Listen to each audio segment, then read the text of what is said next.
ഇപ്പം നമുക്കിന്ന് ഈ ഫെവിക്കോൾ വെച്ചൊരു ഗ്ലൂ സ്റ്റിക്കർ ഉണ്ടാക്കിയല്ലോ. ഇതുപോലത്തെ ഒരു ഡബ്ബ എടുക്കുക. ഞാൻ ജ്വല്ലറി ബോക്സാണ് എടുക്കുന്നത്.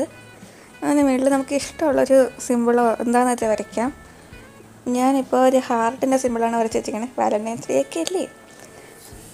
അപ്പോൾ ഇതിനെ ഫുള്ള് ഗ്ലൂ വെച്ച് അങ്ങ് ഫില്ല് ചെയ്യുക. ഓർക്കുക, ഇതിൻ്റെ തിക്നെസ് കുറയ്ക്കുക, എന്നാലത് പെട്ടെന്ന് ഉണങ്ങി കിട്ടത്തുള്ളൂ.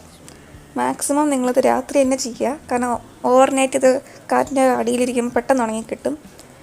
ഞാൻ ഇത് അടുത്ത ദിവസം രാവിലെ എടുത്തതാണ് കേട്ടോ.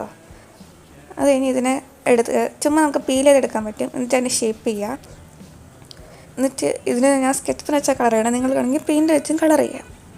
സ്കെച്ച് പെൻ വെച്ച് കളർ ചെയ്ത് ഫുള്ള് കളർ ചെയ്ത് കഴിഞ്ഞപ്പോൾ എനിക്കൊരു ഫിനിഷിങ് കിട്ടിയില്ല.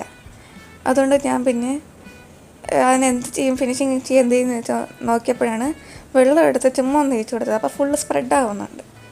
അങ്ങനെ പിന്നെ വെള്ളം കൊണ്ട് ഫുള്ള് തേച്ചു. കുറച്ച് സ്പ്രെഡായി. അത് കഴിഞ്ഞ് കുറച്ച് നേരം ഉണങ്ങാൻ വയ്ക്കാം. ഇതൊക്കെ ഞാൻ പണ്ട് കൊച്ചിലെ ഉണ്ടാക്കിയിട്ട് ഒട്ടിച്ച് വെച്ച സ്റ്റിക്കേഴ്സാട്ടോ. ഈ മേളിൽ കാണുന്ന പേപ്പർ സ്റ്റിക്കർ ഇളക്കാൻ നോക്കിയിട്ട് ഫുള്ള് പാടാവുക. ഈ ഗ്ലൂ സ്റ്റിക്കർ ആണെങ്കിൽ ഇവിടെ നിന്ന് ഇളക്കിയിട്ട് ഒരു പാട് പോലും വന്നിട്ടില്ല. അപ്പോൾ നിങ്ങളിത് എന്തായാലും ട്രൈ ചെയ്ത് നോക്കാം.